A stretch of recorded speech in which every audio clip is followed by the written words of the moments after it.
Simple recipe always பெஸ்ட்னு சொல்லி சொல்லுவாங்க. அதாவது சிம்பிள் பர்சன் ஆல்வேஸ் வந்து ரிச்சாக இருக்கும்னு சொல்லி சொல்லுவாங்க. அந்த மாதிரி தான் இந்த இடத்துல இந்த ரவா உப்புமாவும் ஆல்வேஸ் பெஸ்ட்னு சொல்லுவாங்க.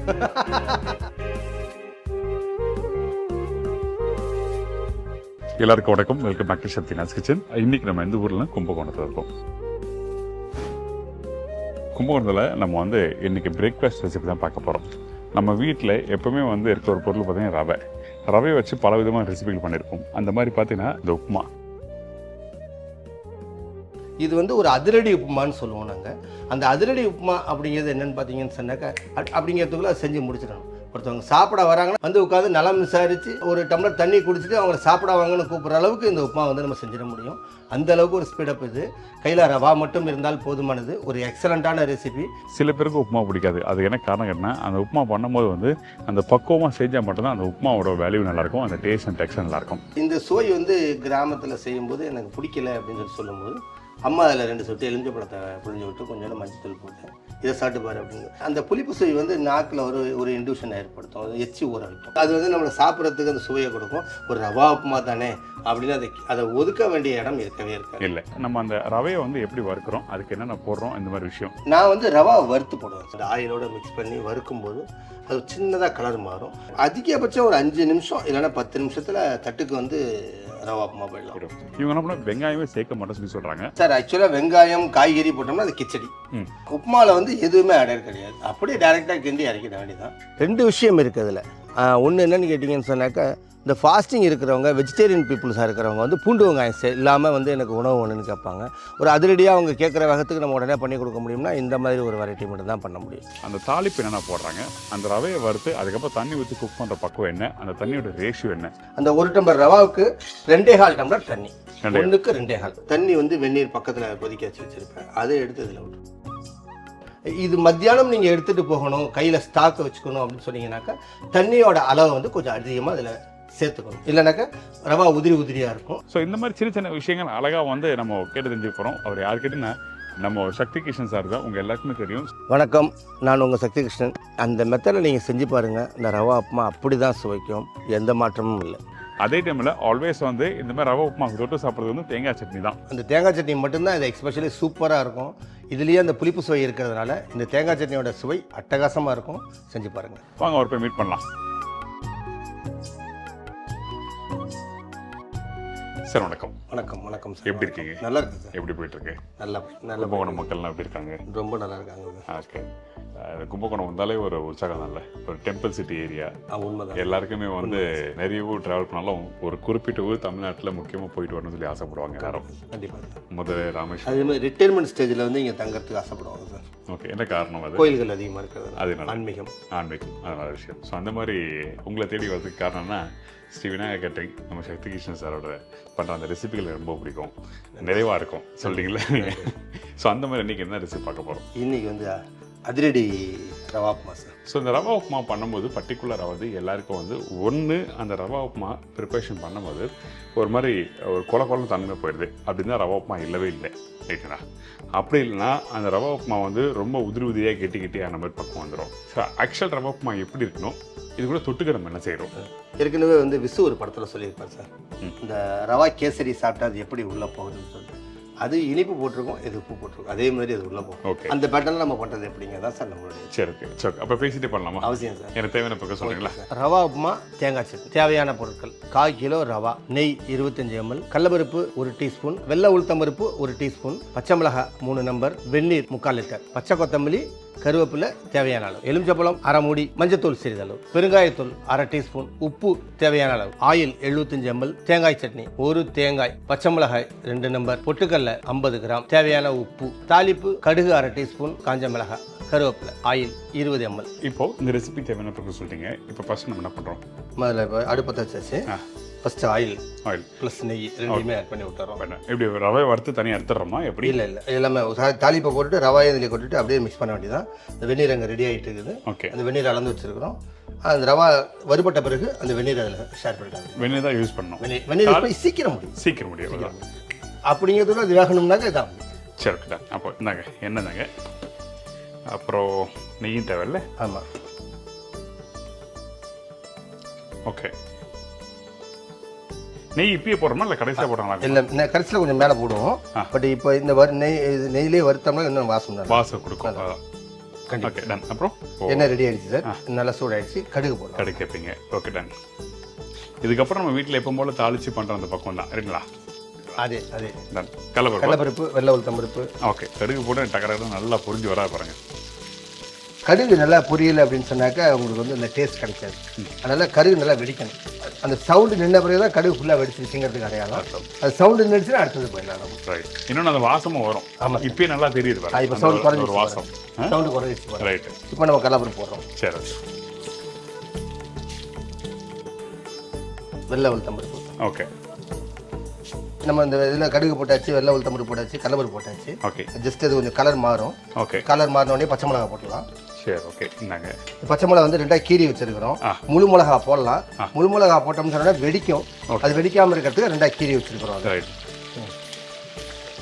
அதே மாதிரி இந்த மாதிரி உப்புமா பண்ணும்போது இப்பயே வெடிக்க ஆரம்பிக்குது. இப்பயே வெடிக்க ஆரம்பிக்குது. அந்த மாதிரி இந்த இடத்துல இந்த உப்புமா பண்ணும்போது முக்கியமாக பார்த்தீங்கன்னா அந்த கடலைப்பருப்பு உளுத்தம்பருப்பு போடும்போது கொஞ்சம் ஸ்லோ ஃப்ளேம் வச்சு பண்ணுங்க. அப்பதான் அந்த உப்புமாவோட சேர்த்து சாப்பிடும்போது அந்த கடலைப்பருப்பு உளுத்தம் கடிச்சு சாப்பிடும் நல்லா இருக்கும். நிஜம் சார். ஓகே. இதுக்கப்புறம் பெருங்காயத்தூள் கொடுங்க சார். சரி. ஓகே. கொஞ்சமாக பெருங்காயத்தூள் போடுறோம். ஆமாம். மஞ்சத்தூள் இப்பயே போட்டுருவோம். மஞ்சத்தூள் இப்பயே போட்டோம்னா எண்ணெயில் வெந்துடும். அது அந்த பச்சை வாடை இருக்காது அதில். ஓகே. அதனால வந்து மஞ்சத்தூள் இதில் போட்டாரு. ஓகே. இதுக்கப்புறம் ரவா தான் சார். Ready sir. ரவா போட்டலாம் சார். அதில் ரவா நம்ம இதில் அளந்து வச்சிருக்கிறோம். நம்ம பண்ணுறது வந்து இதில் 1 கிலோவுக்கு நம்ம போட்டுருக்கிறோம். ஓகே. பட் வந்து நம்ம அளவு கொடுத்துருக்கிறது வந்து 1/4 கிலோவுக்கு கொடுத்துருக்கோம். ஒரு ஃபேமிலியில் ஒரு 2 பேர் சாப்பிட்றதுக்கு உண்டான அளவு இந்த 1/4 கிலோங்கிறது சரியாக இருக்கும். ஓகே. இப்போ இதில் ரவா போட்டாச்சு. இந்த ரவாவோட அந்த ஆயில் எல்லாமே கண்டென்ட் வந்து மிக்ஸ் ஆகி வந்துடும். பார்த்தீங்கன்னா தெரிஞ்சுக்கலாம். வெறும் ரவாவில் நம்ம வந்து தண்ணியை கொட்டினோம்னா கட்டி கட்டும். இந்த எண்ணெய் சேர்த்த ரவாவில் நம்ம தண்ணி கொடுத்தோம்னு சொன்னோம்னாக்க கட்டாது. கட்டாது. அப்போ உதிரியாக வரும்.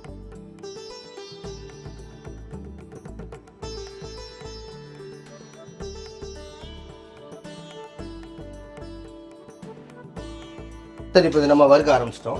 இப்போ அந்த நெய் எண்ணெய் சேர்த்ததுனால அந்த தாளிப்பு போட்டோம்னோம். அந்த தாளிப்பில் இந்த ரவா கொடுத்தாச்சு. இந்த ரவா வந்து வறுக்க ஆரம்பிச்சது. பார்த்தீங்கன்னா இப்போ இந்த ரவா பார்த்தீங்கன்னு சொன்னாக்கா இது அடியில் சட்டியில் பிடிக்குது இல்லை, அது வறுபட்டத்துக்கு அடையாளம். அது இது ஆமாம். அந்த மாதிரி ஒரு வெள்ளை அது நம்ம கரெக்டான ஃப்ளேமில் வச்சுருக்கோங்கிறதுக்கு ஒரு அடையாளம். ஓகே. இதே வந்து கருப்பாக வந்துச்சு, அந்த வெள்ளையாக வராமல் அது கருப்பாக வந்ததுனாக்கா அடி பிடிக்குது. அப்போ இந்த ஃப்ளேம் நம்ம குறைக்கணும். மாறும் அப்படிங்க. ஃப்ளேம் நம்ம குறைச்சோம்னு சொன்னோம்னாக்கா அந்த மாதிரி வெள்ளையாக கிடைக்கும். இப்போ அந்த மாதிரி வெள்ளையாக வந்துச்சுன்னா நமக்கு ரவா சரியாக இல்லாம ஈக்குவலாக வறுபடும். ஓகே. கருப்பாக வந்துச்சுன்னு சொன்னாக்கா நம்ம அவசரமாக வறுப்போம். ஒரு இடம் கருப்பாக இருக்கும், ஒரு இடம் வெள்ளையாக இருக்கும். அந்த ரவாவோட டேஸ்ட்டு மாறிடும். இன்னொன்று வந்து நீங்கள் யூஸ் பண்ணுற பாத்திரம் வந்து கனமான பாத்திரம் வச்சுங்க. அகலமாக இருக்கணும். கனமான பாத்திரம் இருந்தால் தான் என்ன அவங்க கேட்டீங்கன்னா நீங்கள் வறுக்கும் போது வந்து அந்த சூடை வந்து ஹோல்ட் பண்ணும். அந்த டெம்பரேச்சர் வந்து கரெக்டாக அந்த சட்டியில் பிடிச்சிக்கும். ஆமாம். மெலிசாக இருக்க பாத்திரம் வந்து அதிகம் சூடாகும். அப்போ அந்த டைமில் என்ன ஆகுனா இந்த இடத்துல சீக்கிரமாக அந்த ரவையோ இல்லை நீங்கள் போடுற பொருட்கள் வீணாக போக ஆரம்பிச்சிடும். சரி, இப்போ கருவேப்பிலை போட்டலாம். இந்தாங்க கருவேப்பிலை. வேறு என்ன தேவை? உப்பு. ஓகே. உப்பு வந்து நான் முன்னாடியே போட்டுருவேன் சார். தண்ணி ஊற்றுறதுக்கு முன்னாடியே உப்பு போட்டுருவேன். ஓகே. அப்போ என்ன ஆகுன்னு கேட்டிங்கன்னாக்கா அந்த தண்ணி ஊற்றும் போது அந்த உப்பு கரைஞ்சி கண்டென்ட் வந்து எல்லா இடத்துலையும் நல்லா ஈக்குவலாக நம்ம ஷேர் ஆகிறதுக்கு ஈக்குவலாக இருக்கும். அந்த எலுமிச்சம்பழம் சாறு எப்போ யூஸ் பண்ணுறோம்? கடைசியாக இறக்கும் போது. ஃப்ளேம் நல்ல அடுப்பு ஆஃப் பண்ணிவிட்டு அதுக்கப்புறம் தான். சரி. ஓகே. இப்போ தண்ணி ஊற்றிடலாம். அதில் சுடு தண்ணி வேணும்ல? ஆமாம் சார். கொதிக்க வச்சு வச்சிருக்கிறோம், அளந்து வச்சிருக்கிறோம். ஓகே.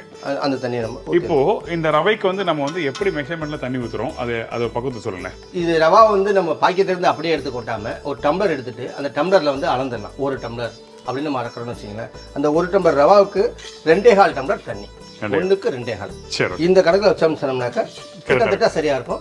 சப்போஸ் இந்த ரவா வந்து பெரு ரவாவா இருந்து தண்ணி சாப்பிட்டுச்சுன்னா கடைசியாக கூட நீங்கள் கொஞ்சம் தேவைனாக்கா மேலே ஊற்றிக்கலாம். சரி. தண்ணி ஊற்றலாமா? ஊற்றிடலாம். எல்லாத்தையும் ஊற்றிடுவா? ஊற்றிடலாம் சார். ஊற்றுங்க.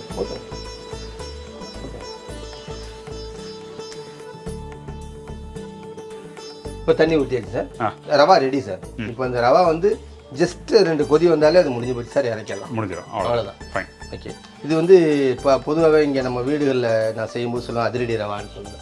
என்ன ரீசன் கேட்டிங்கன்னு சொன்னாக்கா ஒரு கெஸ்ட்டு வீட்டுக்கு வராங்க, கையில் எதுவுமே இல்லை அப்படின்னு சொல்லிட்டு ஒரு ஃபீல் இருந்துச்சுன்னு சொன்னாக்கா அடுத்த ஒரு 10 நிமிஷத்தில் இந்த ரவா இருந்தால் போதும் நம்ம வந்து ஒரு நல்ல ரெசிபி அவங்களுக்கு கொடுக்குற முடியும். வித்து தேங்காய் சட்னி பண்ணலாம். ஆமாம். தண்ணி ஊற்றுறோன்னா பார்த்தீங்கன்னாக்கா தண்ணி நிறையா இருக்கிற மாதிரி ஒரு ஃபீல் இருந்தது. இப்போ தண்ணியை காணும் பாருங்கள். அதை பற்றி பயப்பட வேண்டியது. நம்ம அளந்து வச்சிட்டோம்னு சொன்னோம்னாக்கா தண்ணியை பார்த்து பயப்பட வேண்டிய அவசியமே இல்லை. தைரியமாக அடிக்கலாம். ஓகே. சரி. ஓகே. இப்போ அடுத்தது அடுத்தாப்புல இந்த இறக்க வேண்டிய ஸ்டேஜ் வந்துருச்சு சார் இது. ஓகே. இப்போ நம்ம அது எலுமிச்சம்பழத்தை அதில் ஆட் பண்ணிடலாம் சார். சரி, இப்போ இது மாதிரி ட்ரை ஆன பிறகு எலுமிச்சம்பழம் சாறு போடணுமா இல்லை தண்ணி இருக்கும்போது போடுறது பெஸ்ட்? இறக்க போகிறோம்னு முடிவு பண்ண பிறகு ஸ்டவ் ஆஃப் பண்ணிட்டு அதுக்கப்புறமா எலுமிச்சம்பழம் முடியுது சேஃப்டி சைடு. ஒரு கசப்பு இருக்கும், அந்த கசப்பு ஏறாது. அது மாதிரி ஓகே, இந்தாங்க விதையை எடுத்துடுறேன். இது வந்து இது மாதிரி புளியறதை விட சப்போஸ் நமக்கு வாய்ப்பு இருந்ததுனாக்கா முன்னாடியே நம்ம ஒரு சின்ன கப்பில் புளிஞ்சு வச்சுக்கலாம். இப்போ விதை விழுந்தாலும் தப்பு கிடையாது, சாப்பிடும்போது இது கொஞ்சம் டிஸ்டர்பாக இருக்கும் பல்லுக்கு. ஒன்று பல்ல படிச்சு அதுக்காக அதை வந்து மெனக்கட்டு எடுத்துறேன். இப்போ அந்த எலுமிச்சப்பழம் சாறு போடுறது வந்து கடைசி ஸ்டேஜ் தான் போடணும். கடைசி ஸ்டேஜ் முடிஞ்சு அவ்வளோதான், ரெடி. கொஞ்சம் முன்னாடியே போட்டால் என்ன ஆகும்? இல்லை எலுமிச்சப்பழம் போட்ட பிறகு கொஞ்சம் ரொம்ப நேரம் குக் பண்ணால் அந்த பக்குவம் எப்படி இருக்கும்? முதல்ல வந்து ஃப்ளேவர் போயிடும். அந்த மாதிரி குக் பண்ணோம்னா ஃப்ளேவர் போயிடும். அடுத்தது ரெடி கேட்டிங்கனாக்கா அந்த எலுமிச்சப்பழத்துக்கு ஒரு கசப்பு உண்டு. அந்த கசப்பு வந்து ஏறிடும். இல்லை அதை நம்ம பாயில் பண்ணணும் முடிவு பண்ணிட்டோம்னு சொன்னோம்னாக்கா ஆரம்பத்தில் தண்ணி ஊற்றுறதுக்கு முன்னாடியே நம்ம வந்து எலுமிச்சப்பழத்தை புழிஞ்சிட்டு அதுக்கப்புறம் தண்ணி ஊற்றணும்னு சொன்னாக்க பாயில் ஆகும். பட் என்னென்னு கேட்டிங்கன்னா இதில் வந்து ஒரு முடி புளியிற இடத்துல 1.5 முடி புளியிற மாதிரி. Okay, right. சரி, இப்போ இதெல்லாமே குக் பண்ணியாச்சு, மேலே எலுமிச்சப்பழம் முடிஞ்சாச்சு, ஸ்டவ் ஆஃப் பண்ணியாச்சு. இப்போ இதில் கொத்தமல்லி தழை மட்டும் போட்டோம்னாக்கா இது கம்ப்ளீட் ஆகிடுது. இது சைட் டிஷ் நமக்கு வந்து தேங்காய் சட்னி ரெடி ஆகணும். ரெடி ஆனோடனே நீங்கள் அடுத்தது ஒரு முக்கியமான வேலையை நீங்கள் பார்த்தணும், டேஸ்ட் பண்ணுறது. சரி, ஓகே. இந்த தேங்காய் சட்னி சொல்லும் போது நீங்கள் அரைக்கிற பக்குவம் என்ன? தேங்காய் சட்னி வந்து பல விதமாக அரைக்கலாம். தோசைக்குன்னு சொன்னாக்கா அது ஒரு பக்குவம், இட்லிக்குன்னு சொன்னால் அது ஒரு பக்குவம், உப்புமாவுக்குன்னு சொன்னால் அது ஒரு பக்குவம். என்ன பக்குவம் அப்படின்னு சொல்லி கேட்டிங்கனாக்கா தேங்காயோட கண்டென்ட்டை கூட்டி குறைச்சிக்கிறது. சில இடத்துல இனிப்பாக வேணும், தோசைக்கு வேணும்னு சொன்னால் கொஞ்சம் காரமாக வேணும். அப்போ வந்து பொட்டுக்கல்லையும் தேங்காயும் ஈக்குவலாக வச்சுக்கலாம். இட்லிக்கு கிட்டத்தட்ட அதே பட்டர் வச்சுக்கலாம், அதில் இன்னும் கொஞ்சம் கூடுதலாக காரத்தை வச்சுக்கலாம் இட்லிக்குன்னு சொல்லும்போது.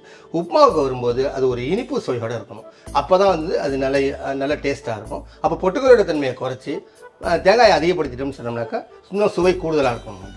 நம்ம அரைக்கிற பேட்டர்ல வந்து இப்போ தேங்காய் ஜாஸ்தி, பொட்டுக்கலை கம்மி. இப்போ பச்சை மிளகாய் காரத்துக்கு சும்மா கொஞ்சம். அப்போ எனக்கு ஒன்று பண்ணுங்க, எனக்கு தாளிச்சிட்டு இந்த உப்புமாவோட கொடுங்க. அவசியம். கொத்தமல்லி போடலாமா? போட்டலாங்க. இந்தாங்க சாரோட ஃபேவரேட் கொத்தமல்லி, முந்திரி, அப்புறம் வந்து கருவேப்பிலை. இன்னைக்கு போட்டுக்கலாம், முந்திரி போட்டுக்கலாம் நீங்கள். ஆமாம், அதில் போட்டுக்கலாம். விட்டாச்சுதான். நெய் போடுறோமா? இப்போ நெய் இப்போ போட வேண்டாம்.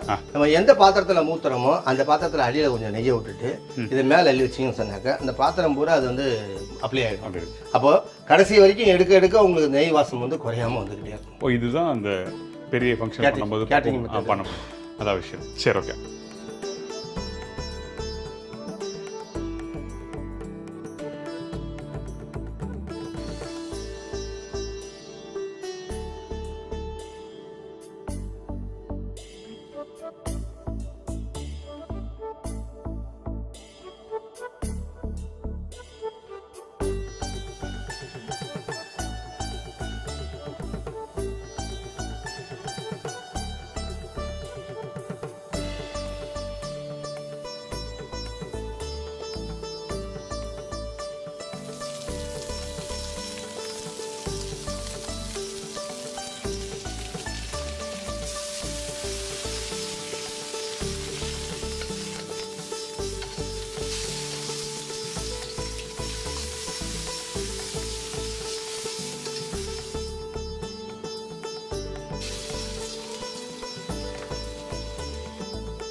சரி, இப்போ தேங்காய் சட்னி அரைச்சாச்சு. இப்போ நான் உங்கள்கிட்ட ஒரு பக்குவம் சொன்னேன், தேங்காயோட அளவு அதிகமாகவும் பொட்டுக்கல்லை வந்து கம்மியாகவும் சொல்லிட்டு ஒரு பக்குவம் சொன்னேன்.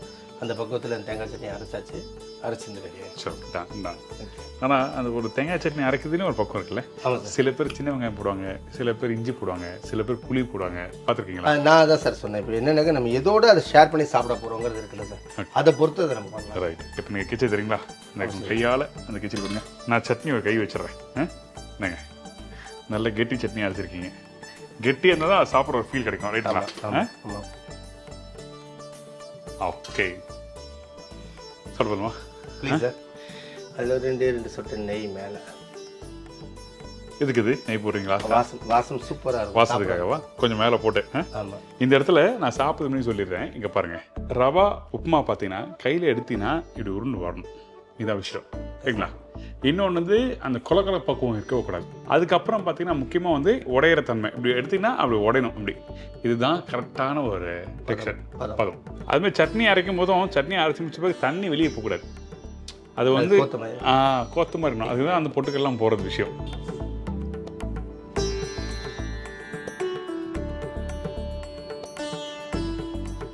நைஸ். இந்த உப்புமா 1-2 அந்த கடலைப்பருப்பு அந்த உளுத்தம்பருப்பு ஒன்று கடிச்சு சாப்பிடும்போது நல்லாயிருக்கு. முக்கியமாக வந்து நம்ம நார்மலாக உப்புமா சாப்பிடும்போது அந்த கடலைப்பருப்பு உளுத்தம்பருப்பு தன்மை தெரியும். ஆனால் இந்த இடத்துல அந்த கடைசியாக போட்ட எலுமிச்சம்பழம் சாறு போட்டால் பார்த்தீங்களா, அதுதான் தூக்கி தருது. கண்டிப்பாக கண்டிப்பாக வித்தியாசம் நல்லாவே தெரியுது. புளிப்பு சுவை வாய்க்கு எப்படி இருக்கா சொல்லுங்கள். நல்லா இருக்கு, ஃபர்ஸ்ட் கிளாஸாக இருக்குது. இன்னொரு முக்கியமான விஷயம், இந்த உப்புமாவோட அந்த தேங்காய் வச்சு சாப்பிடும் போது தான் ஹைலைட் ஆகுது. அதான் சொன்னீங்க, இந்த பொருள் போடும்போது இந்த பொருள் சேர்த்தா தான் நல்லா இருக்கும் சொல்லுங்க. ஏன்னா இந்த தேங்காயில் வந்து அந்த இனிப்பு தன்மை இருக்குது, கொஞ்சம் அந்த பச்சை மிளகாய் காரம் இருக்குது. ரெண்டாவது வந்து இதில் அந்த லைட்டாக ஒரு மைல்டான புளிப்பு. ஃபர்ஸ்ட் கிளாஸாக இருக்குது. நைஸ், ஒரு புது அனுபவம். இதெல்லாம் வந்து இன்னும் ட்ராவல் பண்ணும்போது தான் கற்றுக்க முடியும். கண்டிப்பாக கண்டிப்பாக. தேங்க்யூ. உங்கள் நம்பர் கொடுங்க சார். அவசியம் சார். என்னுடைய பேர் சக்தி கிருஷ்ணன். என்னுடைய company name Sri Vinayaka catering service, number 67 Bhakthapuri தெரு, கும்பகோணம். என்னுடைய கான்டாக்ட் நம்பர் வந்து 9443161929. இன்னொரு நம்பர் 9360300884. Thank you sir. அழகாக நிதானமாக அதோட பக்குவத்தை வந்து செஞ்சு காமிக்கிறீங்க. அதே டைமில் அழகாக சொன்னதுக்கு ரொம்ப பெரிய நன்றி. எஸ்பெஷலி எனக்கு ஒரு புது லேர்னிங். அதாவது பார்த்தீங்கன்னா அந்த எலுமிச்சம்பழ சாறு எங்கே போட்டால் கரெக்டாக இருக்கும் அந்த பக்குவத்தை சொல்லி அதை டேஸ்ட்டோட சாப்பிட்டா எப்படி இருக்குன்னு சொல்லி நிதானமாக சொன்னீங்க. Thank you so much. ரொம்ப நன்றி. Thank you sir. உங்கள் எல்லாருக்கும் இந்த ரெசிபிகளை பிடிச்சிருக்கு நினைக்கிறேன். கண்டிப்பாக ட்ரை பண்ணி பாருங்கள். ஐம் ஷூர் டெஃபினட்டாக உங்கள் எல்லாருக்கும் ரொம்ப பிடிக்கும். இந்த மாதிரி சின்ன சின்ன விஷயங்கள் ஒருத்தர் கை பக்கத்தில் பண்ணுற அந்த ரெசிபிகளை உங்களுக்கு ஷேர் பண்ணிட்டு இருக்கேன். இதே மாதிரி நான் இன்னொரு நாள் இன்னொரு ஊரில் ஒரு புது ரெசிபி சந்திக்கிறேன். நன்றி, வணக்கம். சி பாய், டேக் கேர்.